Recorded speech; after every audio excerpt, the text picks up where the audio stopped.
Beneath modern Sydney, in the sandstone used to build the city, lie the remains of giant archosaurs and massive amphibian predators that once roamed these river deltas. The Arcadia Formation in Queensland, one of the richest Triassic fossil sites in the southern hemisphere, revealing Australia's connection to the ancient supercontinent Pangaea.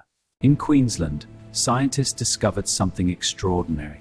Preserved on the ceiling of caves, formed when dinosaurs walked across soft mud. Look for preservation. Rotosaurus, one of the oldest sauropods discovered in Australia, proving that giant long-necked dinosaurs had their origins on the southern continents. Look at the texture on this rib. Fossils from Australia reveal that Triassic reptiles had large eyes, an adaptation to survive the long polar nights when Australia lay much closer to the South Pole. At Lark Quarry in Queensland, over 3,000 fossil footprints tell the dramatic story of a dinosaur stampede, one of the most remarkable discoveries in the world. The Ischigualasto Formation in Argentina, known as the Valley of the Moon, one of the most important windows into the earliest days of the dinosaurs. Ghost Ranch in New Mexico, the world's most famous mass burial site of Colophysis from the late Triassic. The Trossingen Quarry in Germany, a key European site yielding dozens of Plateosaurus skeletons from the late Triassic. Lisowice in Poland, one of the last windows into life at the very end of Triassic, right before the Great Extinction. It's extremely fragile. The Lower Elliott Formation in South Africa, a crucial site for understanding the evolution of the first giant long-necked dinosaurs. The Los Colorados Formation in Argentina, an important site showing the diversity of dinosaurs in southern hemisphere during the late Triassic. Careful now, brush it gently. The Candelaria sequence in Brazil, a key site for the earliest sauropodomorph dinosaurs in South America. The Bristol Fissure fills in England, unique Triassic deposits preserving small dinosaurs that fell into ancient cave systems. This fissure has been undisturbed for millions of years. Careful now, let's extract it. The Petrified Forest in Arizona, a spectacular Triassic site where dinosaur fossils are found amongst the remains of giant ancient trees.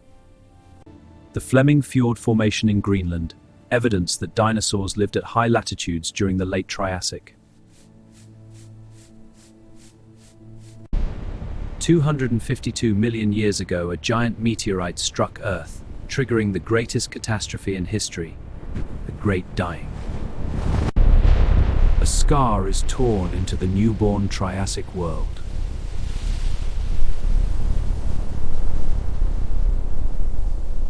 Molten rain sets the wounded Earth ablaze once more.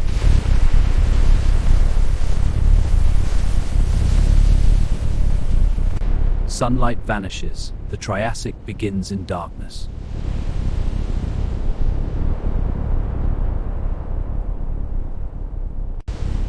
From Earth's wounds, lava surges to finish the destruction.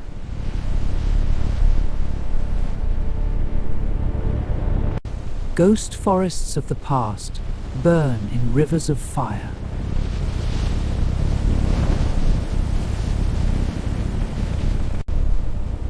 Flames dance high, the old world ends in fire.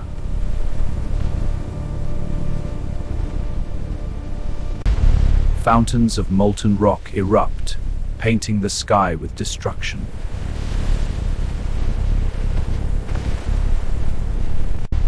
Liquid fire fountains soar against the darkened sky.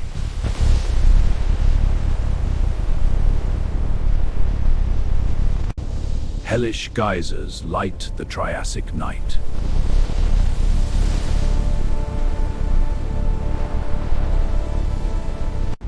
Lava meets ash, spectacular destruction unfolds.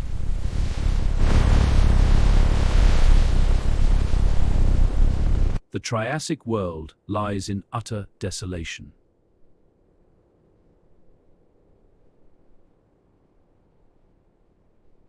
Silence reigns over the murdered land.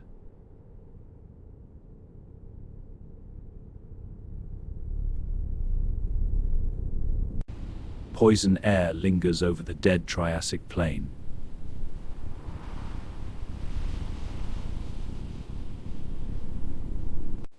From grey death, the first green dares to rise.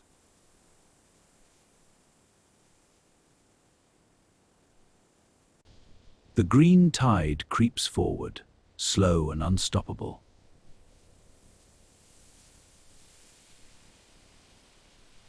Isolated green oases spark hope in desolation.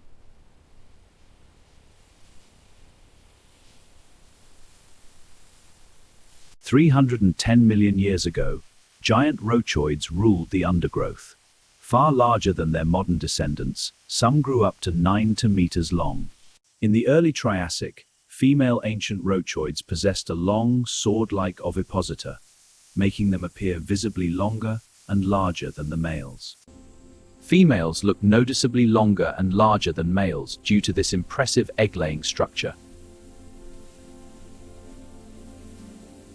First, the female would search for soft, moist soil or rotting vegetation where her eggs could be safely buried. She then pushed her long ovipositor deep into the soil like a living needle.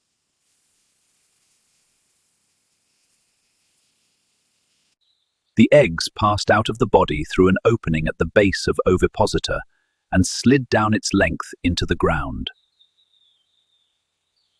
Weeks later, tiny nymphs emerge, miniature versions of the adults, already equipped to scavenge and survive in the recovering Triassic world. Immediately after the mass extinction 252 million years ago, dinosaurs did not yet exist. The recovering world belonged instead to the therapsids, mammal-like reptiles. After the Great Dying, therapsids, the mammal-like reptiles, became the dominant land animals of the early Triassic. These mammal-like reptiles had powerful jaws and frequently made distinctive clicking sounds, possibly for communication or when eating. They produced sharp clicking sounds that may have served as social signals, helping them coordinate or warn one another. As the green began to spread, pig-like Lystrosaurus with prominent tusks appeared in vast numbers, making up to 95% of all land vertebrates. They dug simple burrows to shelter from the harsh sun and extreme temperatures of the early Triassic.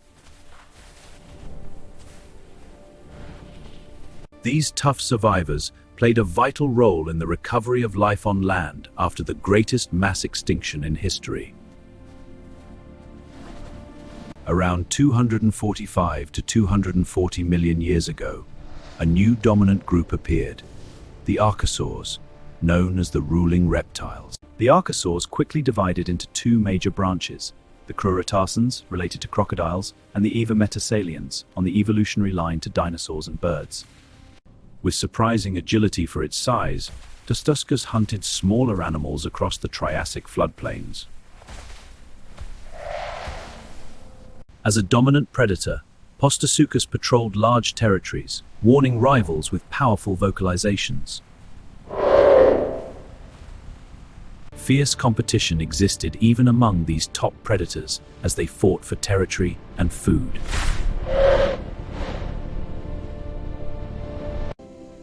Even the largest hunters had to quench their thirst in the rivers of the Triassic world. For millions of years, Postosuchus and its relatives were the undisputed rulers of the land. Meanwhile, a different branch of archosaurs was evolving, small, fast, pedal creatures on the line to dinosaurs. These nimble animals were swift opportunists, hunting insects and small prey in the undergrowth. Built for speed and agility, they could outrun most predators of the time. Living in small groups, they began to show early signs of the social behavior that would later define the dinosaurs. From these tiny, agile creatures would eventually arise the mighty dinosaurs that defined the Triassic world. True dinosaurs did not appear at the very beginning of Triassic. They evolved later, with the first fossils appearing around 230 to 240 million years ago. Around 230 to 240 million years ago, the first true dinosaur fossilized that would eventually dominate the planet.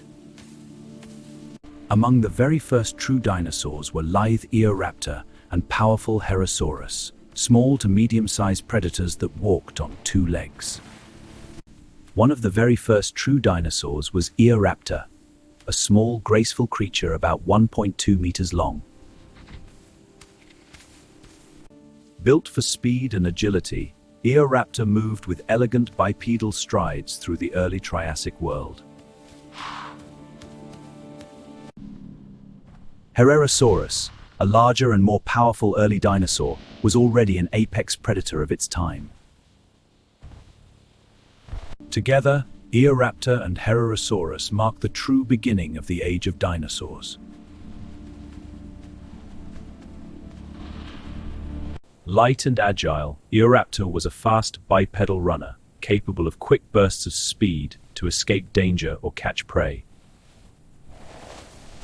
Unlike many later dinosaurs, Eoraptor was likely omnivorous, with varied teeth allowing it to eat both small animals and plants. Being small and fast helped Eoraptor survive in a world still dominated by giant crocodile-like reptiles.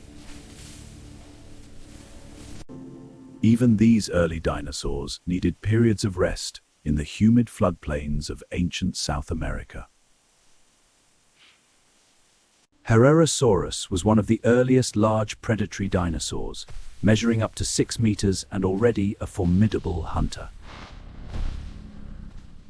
As an active carnivore, Herrerasaurus hunted smaller reptiles and early herbivores across the floodplains.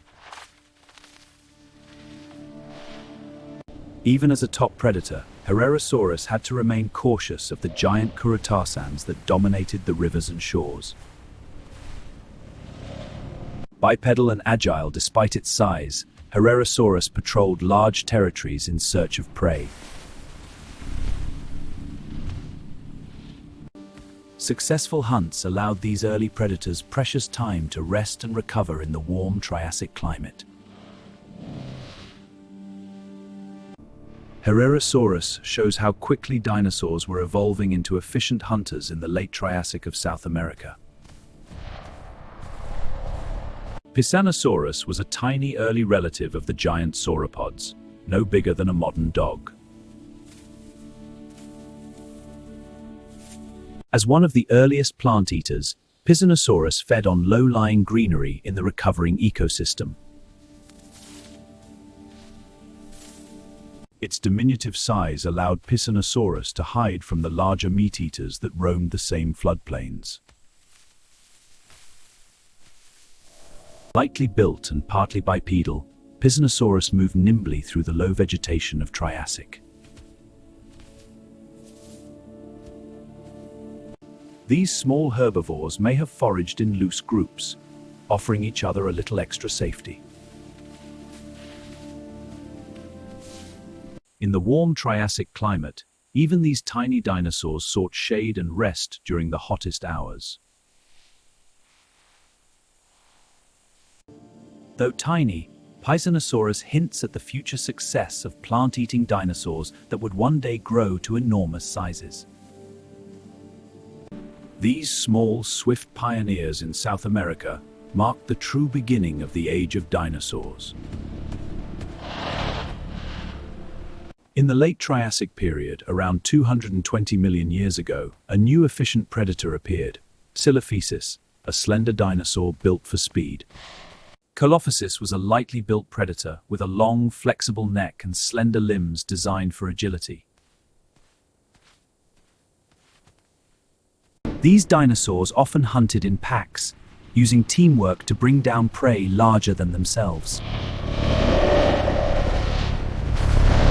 Extremely fast and agile, Dilophosaurus could reach high speeds to chase down prey or escape danger. With sharp, blade-like teeth, Dilophosaurus was well equipped to feed quickly after a successful group hunt. Even these active predators needed rest in the warm and often dry climate of the late Triassic.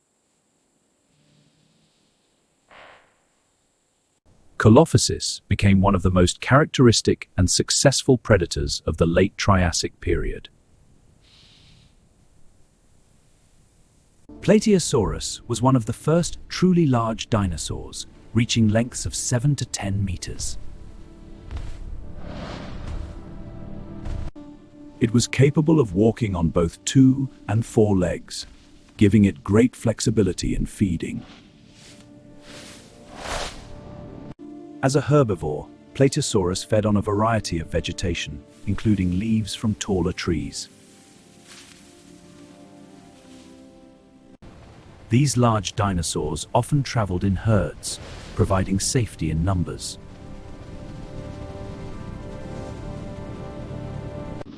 Despite its size, Plateosaurus could defend itself using its powerful arms and sharp thumb claws.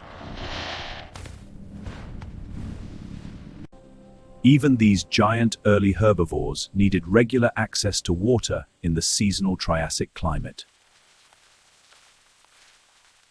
Plateosaurus marked the beginning of the era of giant herbivorous dinosaurs.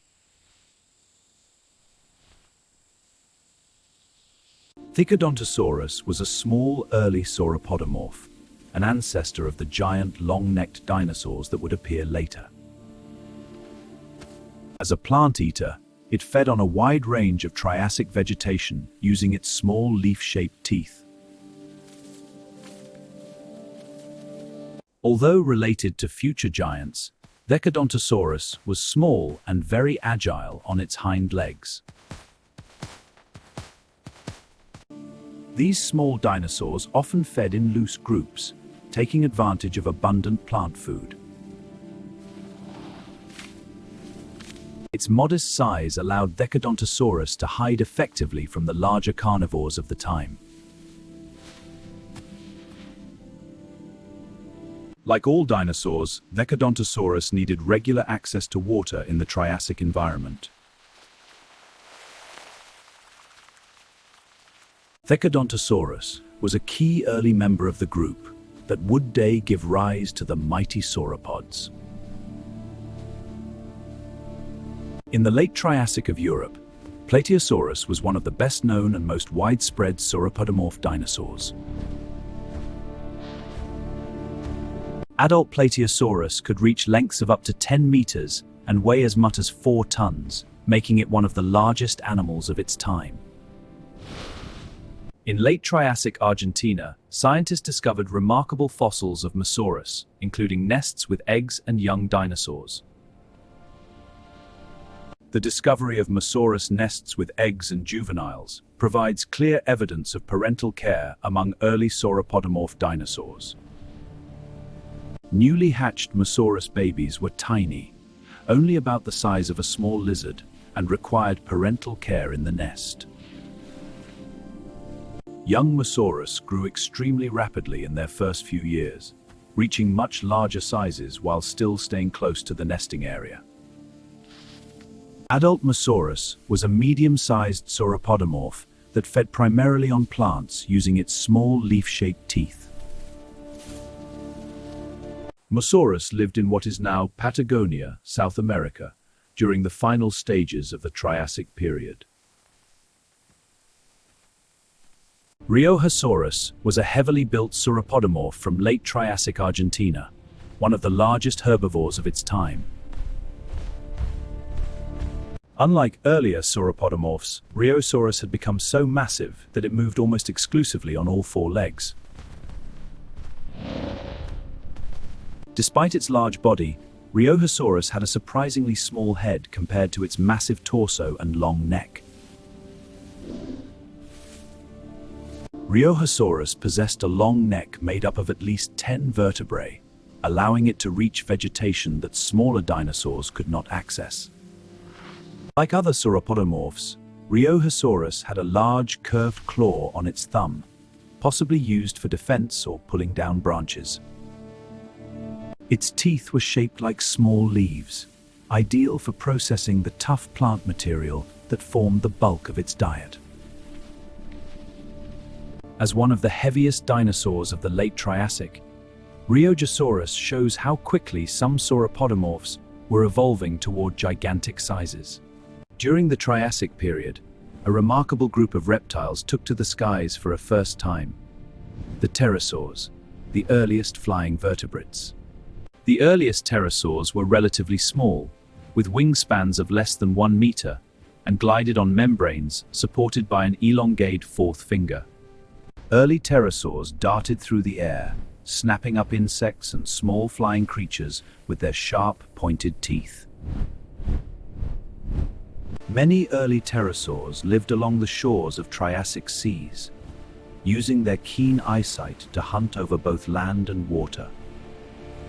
Like modern birds, pterosaurs had lightweight, hollow bones that helped reduce weight and made powered flight possible. After hunting, these early flyers would rest on cliffs and rocks, conserving energy for the next flight. The appearance of pterosaurs in the Triassic marked the beginning of vertebrate conquest of the air, millions of years before birds evolved.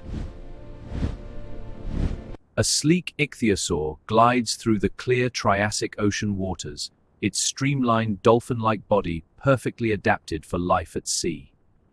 Close-up of an ichthyosaur's head reveals enormous eyes and a long snout filled with sharp, conical teeth ideal for catching slippery prey. The ichthyosaur propels itself at high speed with powerful side-to-side strokes of its vertical tail fin, leaving a trail of bubbles. An ichthyosaur surges forward and snaps up a school of fish with a quick sideways strike of its toothed jaws. The ichthyosaur's 4 paddle-like flippers and small dorsal fin provide excellent stability and maneuverability as it cruises through the water. A female ichthyosaur gives birth to a live baby underwater, a fully formed miniature version of the adult that can swim immediately after birth. The ichthyosaur patrols the open Triassic Sea as one of the dominant marine predators, its large eyes scanning for any sign of prey.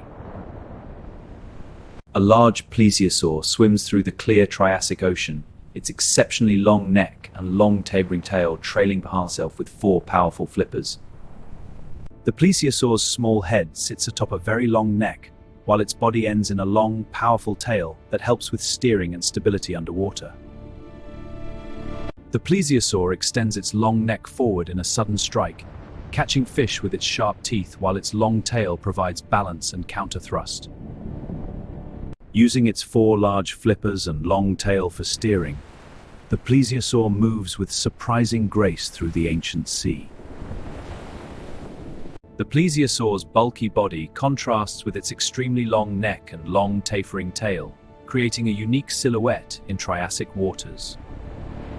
The plesiosaur cruises slowly, then whips its long neck sideways to snatch cephalopods and fish, using its long tail to maintain position. Alongside the dinosaurs, small furry cynodonts, mammal-like reptiles, survived and thrived during Triassic period. Cynodonts had fur covering their bodies and likely maintained a constant body temperature, traits that would later define true mammals. These small cynodonts hunted insects and tiny reptiles using their specialized teeth and keen senses. From these cynodonts would eventually evolve the first true mammals, making them our own distant ancestors in the Triassic world. While dinosaurs dominated the Triassic landscape, another important group of reptiles lived in their shadow: the lepidosaurs, the ancient ancestors of modern lizards. At the end of the Triassic, lepidosaurs were small, lizard-like creatures, usually no more than 30 centimeters long, that scurried through the leaf litter and low vegetation. These tiny reptiles stayed hidden in the undergrowth and rock crevices, avoiding the much larger archosaurs and early dinosaurs that ruled the open ground.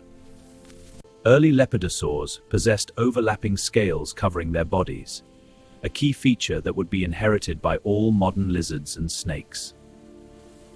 With their agile bodies and quick reflexes, These small lepidosaurs hunted insects and other tiny invertebrates among the ferns and fallen leaves. Unlike most dinosaur groups, the lepidosaurs survived every mass extinction event and continued to evolve, eventually giving rise to the lizards, snakes, and tuatara we see today. Unlike most dinosaur groups, the lepidosaurs survived every mass extinction event and continued to evolve, eventually giving rise to the lizards, snakes, and tuatara we see today. Tyrannosaurus was tiny, measuring only about 50 meters in length, with long, thin legs and a very slender body.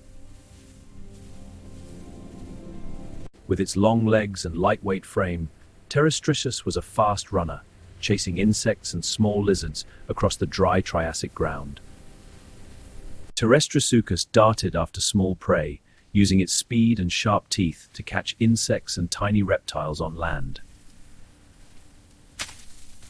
Unlike modern crocodiles, Tyrannosaurus was fully terrestrial and showed no signs of an aquatic lifestyle. From fast-running land dwellers like Tyrannosaurus, the entire crocodile lineage would later evolve, eventually returning to the water. With its elongated body, long legs, and narrow snout, Tyrannosaurus looked more like a small greyhound than any modern crocodile.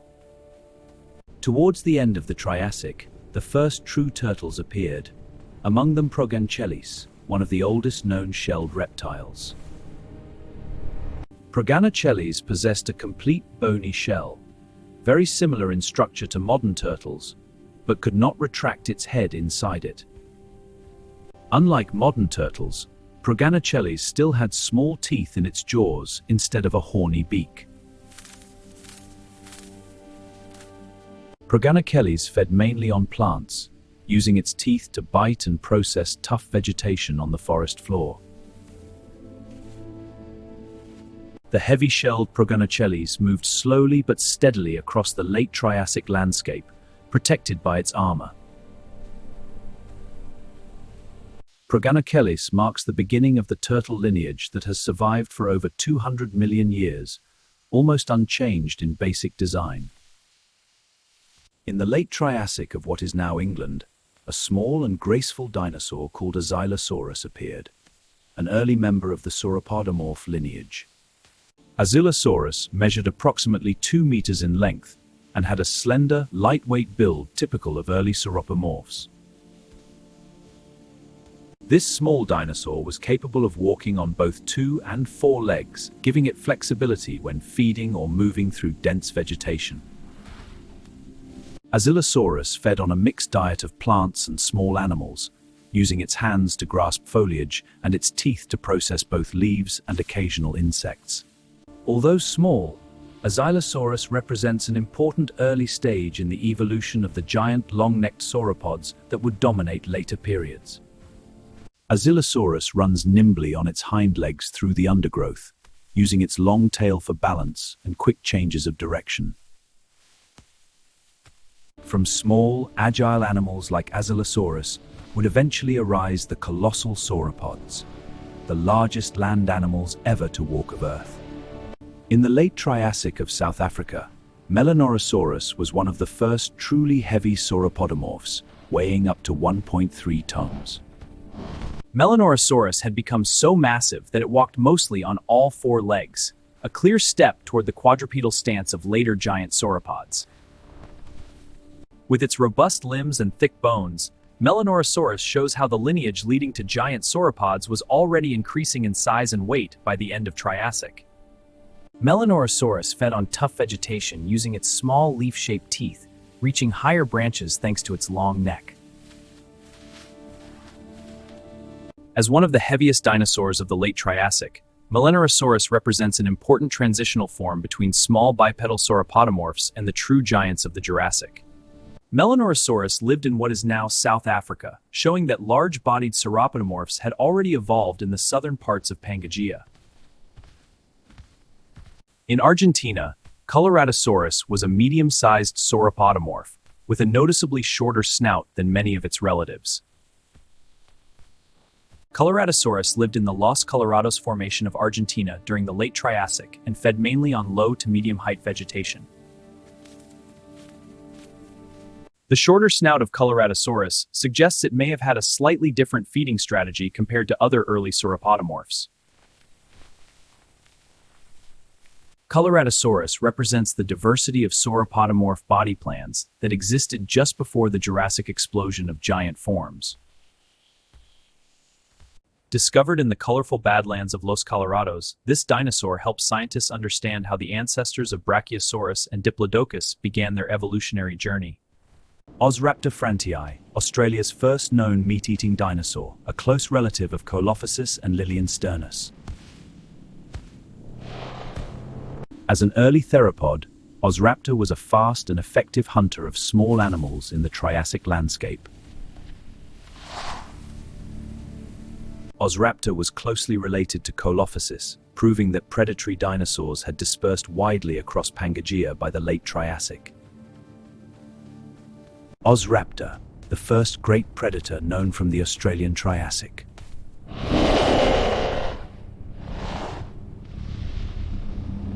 Rhoetosaurus, one of the earliest giant sauropods from Australia, showing that the lineage of long-necked giants had already begun.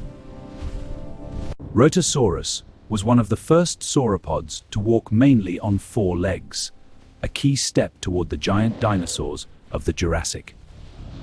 Rhoetosaurus, the first true giant of the Australian Triassic, ancestor of the mighty sauropods.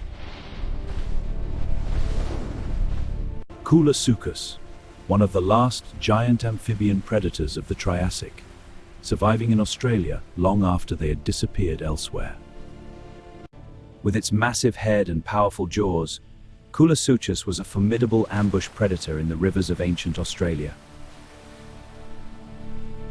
Coolosuchus represents the final chapter of the giant amphibian predators that once ruled the Earth before rise of the dinosaurs. Agrosaurus mcgillivrayi, one of the earliest known sauropodomorphs from Australia, was a small and nimble dinosaur. As an early sauropodomorph, Agrosaurus fed on vegetation using its elongated neck to access food others could not reach. Agrosaurus mcgillivrayi is one of the oldest dinosaur fossils known from Australia, showing that dinosaurs had already reached this southern land. Small and nimble, Agrosaurus relied on speed and hiding to survive among much larger reptiles of the time. Agrosaurus shows the early beginnings of the sauropodomorph dynasty that would later dominate the southern continents. Deep underground pressure builds as the first small bursts of molten rock spray into the air from a newly forming volcanic vent. Bright orange lava begins to spatter and fountain several meters high from the volcanic fissure, lighting up the surrounding darkened landscape. Molten lava slowly overflows the vent and starts flowing in glowing orange streams across the ash-covered ground. The lava flows begin to spread wider and thicker, forming slow-moving rivers of fire that burn through the sparse vegetation and crack the cooled surface. As volcanic activity increases, multiple streams of incandescent lava merge and slowly flood the surrounding Triassic plain in a relentless glowing advance. The glowing lava flows steadily widen, forming bright orange rivers that slowly creep across ash-covered Triassic plain, burning everything in their path. Multiple vents now erupt simultaneously as streams of molten lava merge into larger, faster-moving flows that flood the surrounding valleys. Advancing lava fronts reach patches of young ferns and lycopsids, instantly igniting them in bright flames as thick black smoke rises into the air. The lava has now formed wide, glowing rivers of fire that move relentlessly across the landscape, creating a dramatic and destructive scene. The volcanic eruption intensifies as fountains of lava shoot higher into the darkened sky and vast sheets of molten rock continue to spread across the Triassic land. Because of their small size, these tiny dinosaurs manage to reach safety in burrows while the deadly lava flows past above them. Thanks to its small size, the agile oraptor slips safely into a burrow while the lava passes by just outside. Their small size saves a group of young Dilophosis who manage to hide safely in burrows as the lava surges by overhead.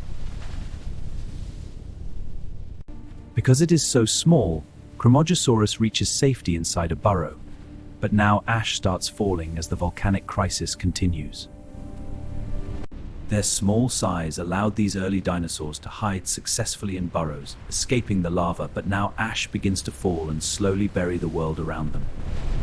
Thanks to their small size and agility, these early dinosaurs were able to escape the advancing lava by leaping into narrow burrows, finding safety deep beneath the ground. A small Eoraptor is caught by a sudden surge of lava and disappears beneath the glowing flood in moments. Even a powerful Herosaurus cannot outrun the fast-moving lava and is completely engulfed within seconds. A pack of Dilophosis is overwhelmed by a wide lava flow, the entire group vanishing beneath the molten rock in a matter of seconds. Even the heavy Plateosaurus is trapped and swallowed by the advancing lava, its long neck disappearing last. The small Tyrannosaurus has no chance as the lava surge engulfs it entirely in seconds. The heavy Melanorosaurus is too slow to escape and is completely overwhelmed by the surging lava flow.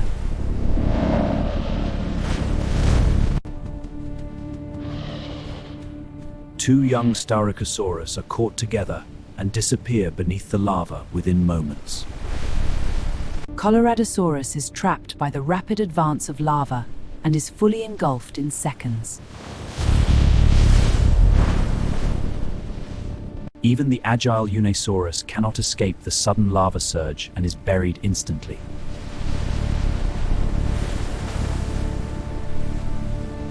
The large Rheogosaurus is overwhelmed by the lava and completely covered within moments.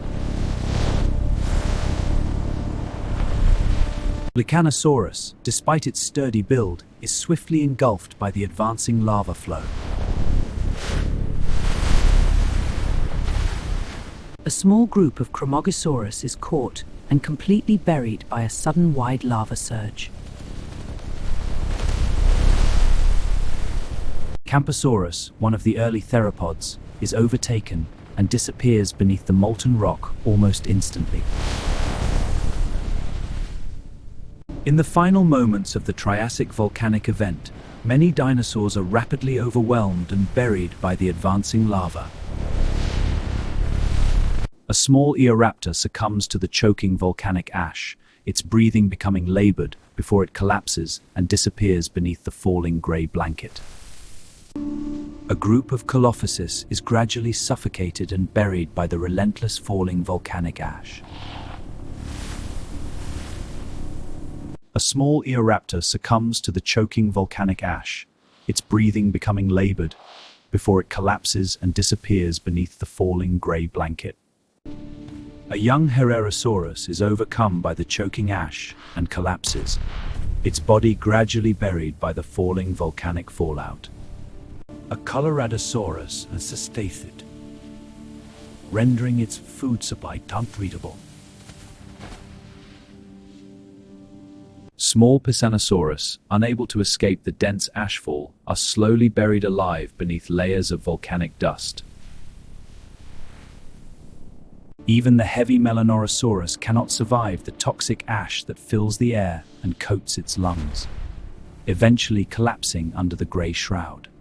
The recovering plant life of the early Triassic is smothered and killed by the relentless volcanic ash that blocks sunlight and buries the leaves. A small Unisaurus succumbs to the suffocating ash, its body twitching before being slowly covered by a grey fallout. As the volcanic ash continues to fall, dinosaurs of all sizes are slowly suffocated and buried beneath the grey blanket of destruction. 76 to 80% of all dinosaurs and life on Earth went extinct. Only 20 to 24% survived the catastrophe.